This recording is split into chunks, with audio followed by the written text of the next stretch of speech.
Olá, boa noite, irmãos e irmãs em Cristo Jesus, simpatizantes da doutrina dos Espíritos.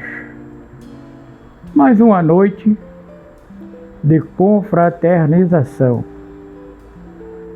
Hoje nós abordaremos assuntos diversos, até esgotarmos esses temas primários e partirmos para temas específicos. Hoje eu vou questionar, porque parece que somos levados a erros em toda a nossa existência. Você veja que nós aprendemos na escola primária que o Brasil foi descoberto no ano de 1500. E naquele mesmo livro tem a viagem de um navegador espanhol que vem para as costas do estado de Pernambuco para fazer uma marcação de uma linha que dividiria o mundo para Portugal e para a Espanha. Da mesma forma, a Bíblia, ora, Deus é o Criador. E o que eu vou dizer agora não vai tirar em nenhum momento a autoridade de Deus. Como eu já disse anteriormente,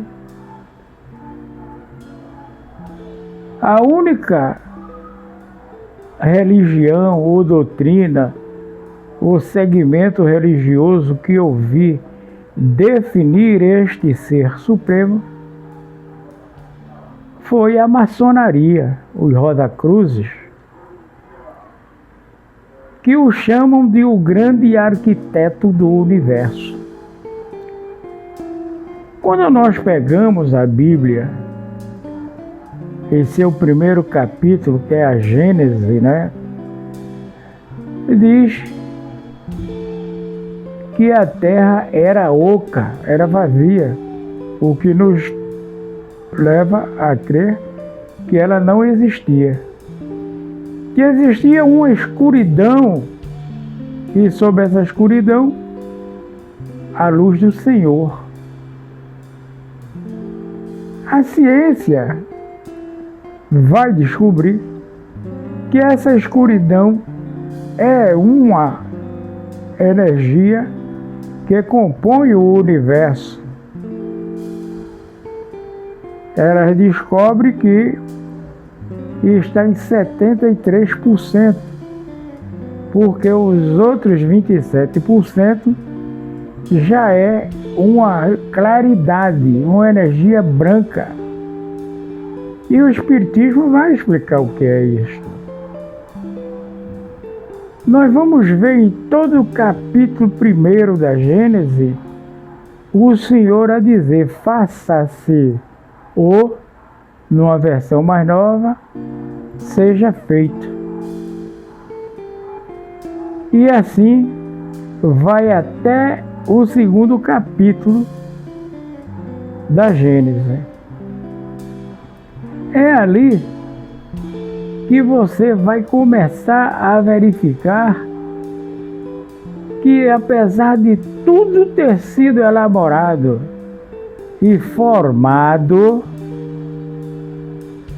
diz que nada ainda havia sobre a terra. Primeiro porque o Senhor ainda não tinha feito cair chuva.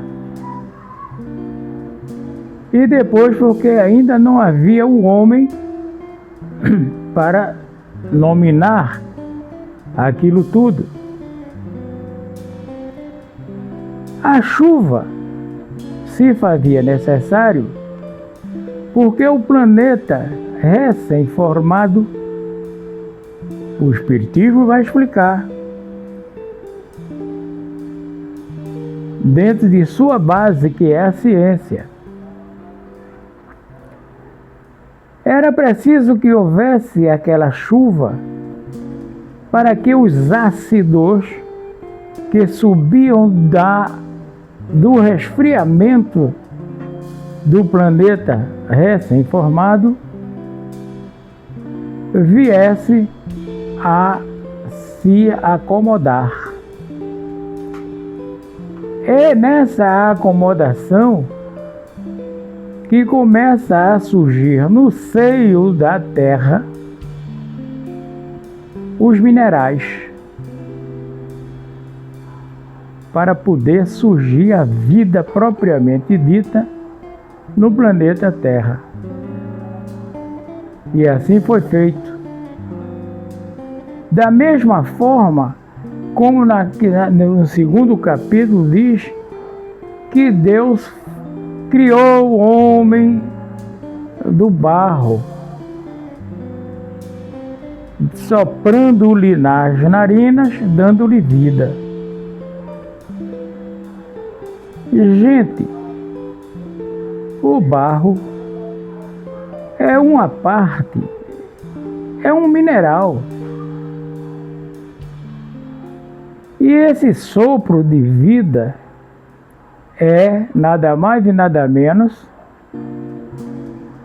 esse clima, esse ar, essa energia viva na qual todos nós vivemos mergulhados. É nisto aí que um dos contemporâneos do codificador afirma que a alma dorme nos minerais, sonha nos vegetais, agita-se nos animais para acordar no hominal. Uma outra coisa que eu gostaria de fazer referência é com relação ao Kardec, que isto foi uma pergunta que uma neta minha me fez e eu vou responder para você, Malu.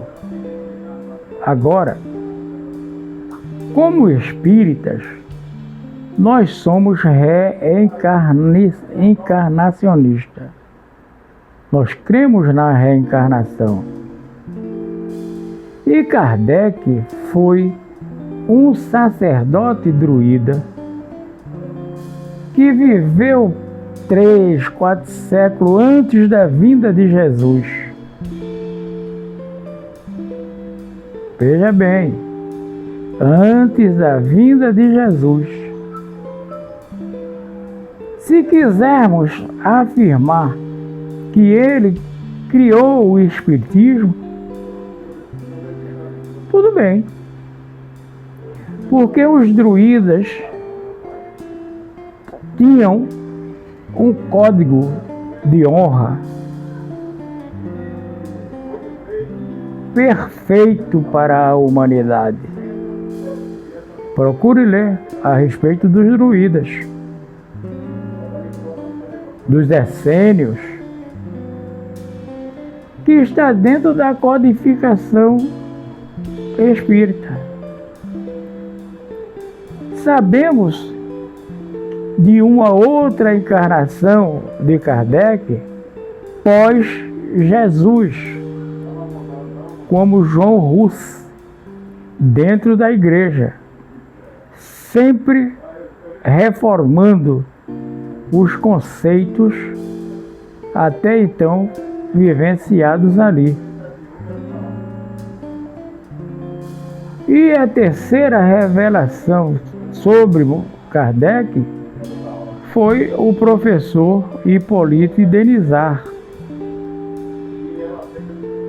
Porque um espírito anuncia a ele numa das reuniões para a qual ele foi convidado, e apesar de ter se negado aí a vários convites, ele foi nesse, e o espírito, rindo, explicou: eis aí o meu mestre. E disse quem ele teria sido na sua vida como espírito.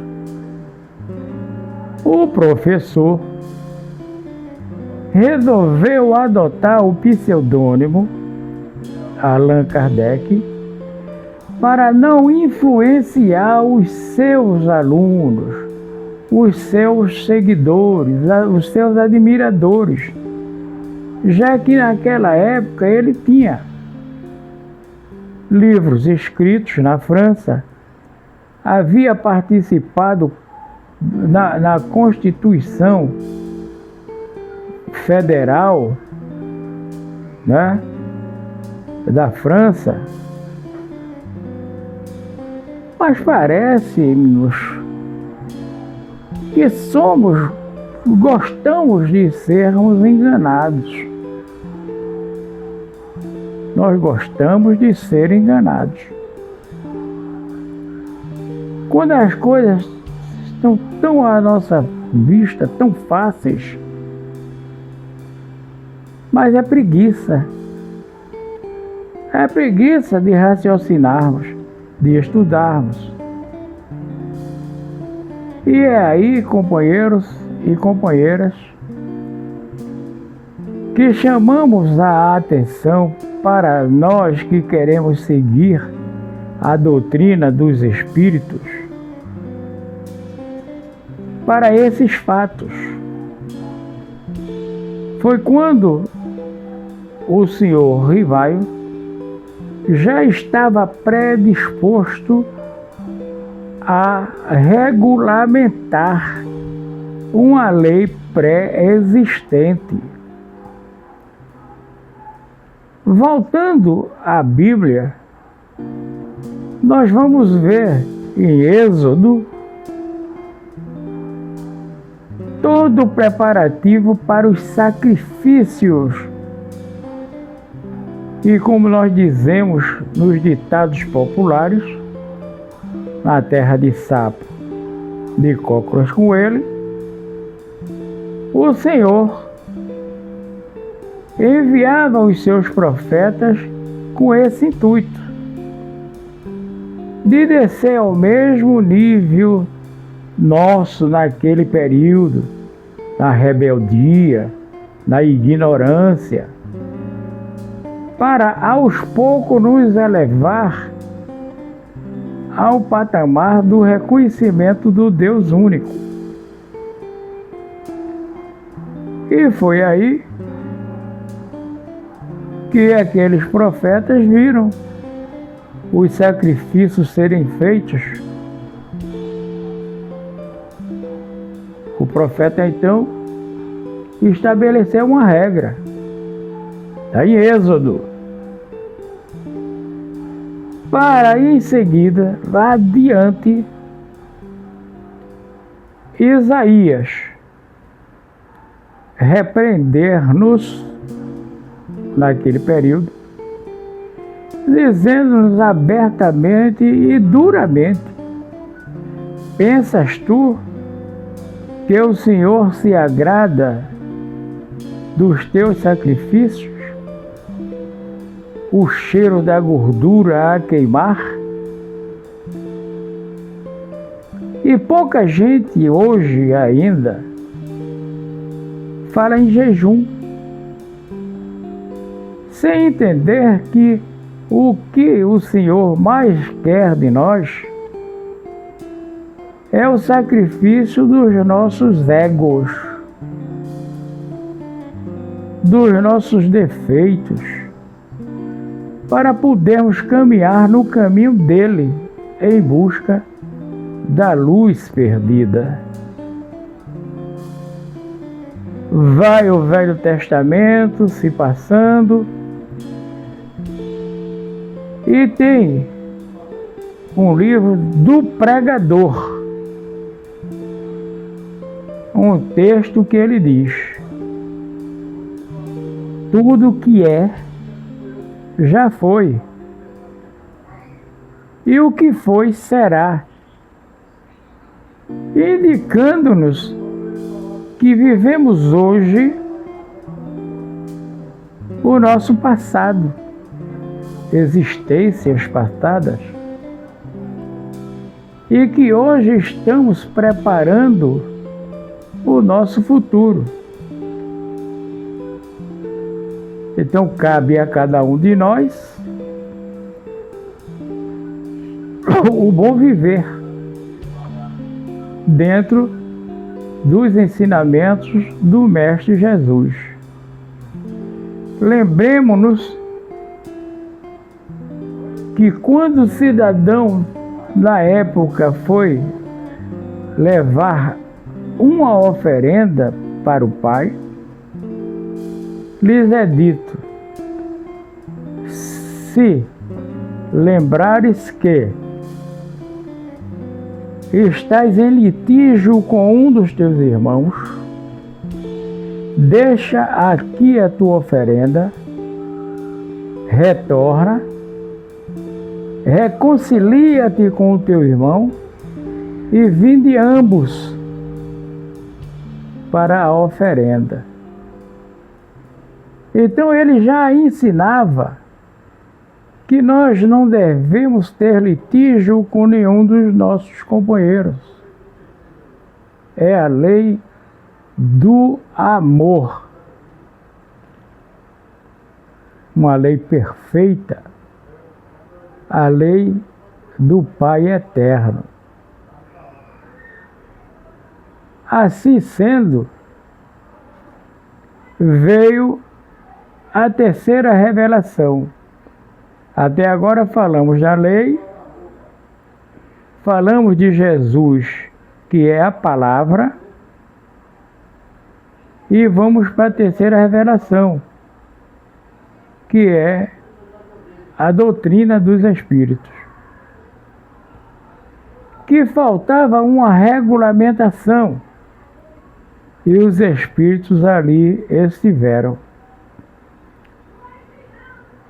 Muito importante ler o pensamento do codificador nas primeiras páginas do Livro dos Espíritos,